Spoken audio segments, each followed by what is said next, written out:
Hello children, I hope you all are doing well. Welcome back to the Efficient Learners for Class 5. इस video में हम दूसरी इकाई का जो दूसरा पार्ट है, मतलब जो कविता है लालची कुत्ता, आज हम वो सीखने वाले हैं। लालची कुत्ता। एक कुत्ता जो बहुत लालची भाग चला लेकर रोटी, पड़ी रास्ते में उसके ईख, नदी बहुत जोती छोटी, जाने को उस पार नदी के रखा था पतला पटरा, संभल संभल कर चलना पड़ता वरना था पूरा खतरा, पानी में देखा एक कुत्ता उसके जैसा था जो दिखता।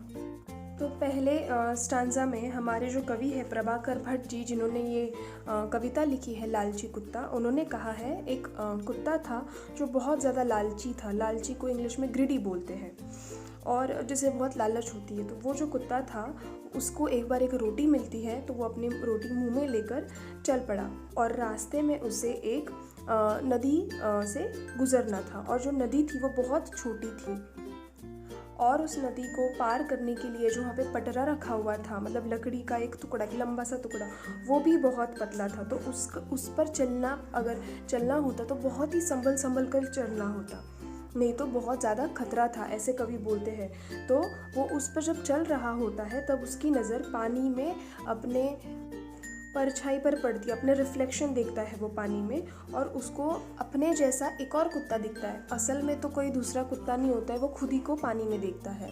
अब देखते हैं आगे क्या होता है। उसके जैसे मुंह में रोटी दिख रही थी मोटी मोटी, कैसे रोटी उसकी पाऊँ, उसका हिस्सा भी हथियाऊँ, बौका सोच बेबहानी में, रोटी जा गिरी पानी में, बहुत चक्का सा लगा देखने, खड़ा रहा मुंह बाएं, बच्चों इसको कभी न भूलो, लालच बुरी बलाए।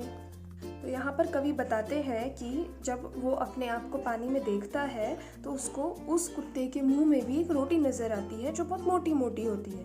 तो वो सोच में लग जाता है कि अब जो उसके हिस्से की रोटी है वो मैं कैसे हथियाऊँ।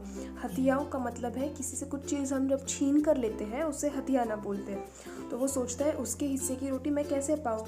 तो वो उसके हिस्से की रोटी लेने के लिए भौंक पड़ता है बिना कुछ सोचे समझे, और जैसा ही वो भौंकने के लिए अपना मुंह खोलता है उसके मुंह की रोटी जो है वो पानी में गिर जाती है। बहुत चक्का हो जाता है वो, मतलब बहुत ही ज़्यादा आश्चर्य में हो जाता है, उसे बहुत धक्का लग जाता है और वो वहाँ पे ही खड़ा रह जाता है कि अब क्या करूँ। और इस हमें छोटी सी कहानी से ये सीख मिलती है बच्चों कि हमने कभी भी मन में लालच नहीं रखना चाहिए, क्योंकि जो लालच है वो बुरी बला है। लालच हमें हमेशा ज़िंदगी में पीछे लेके जाती है। तो इस कविता से हमें ये सीख मिलती है कि हमें कभी भी लालच नहीं करना चाहिए।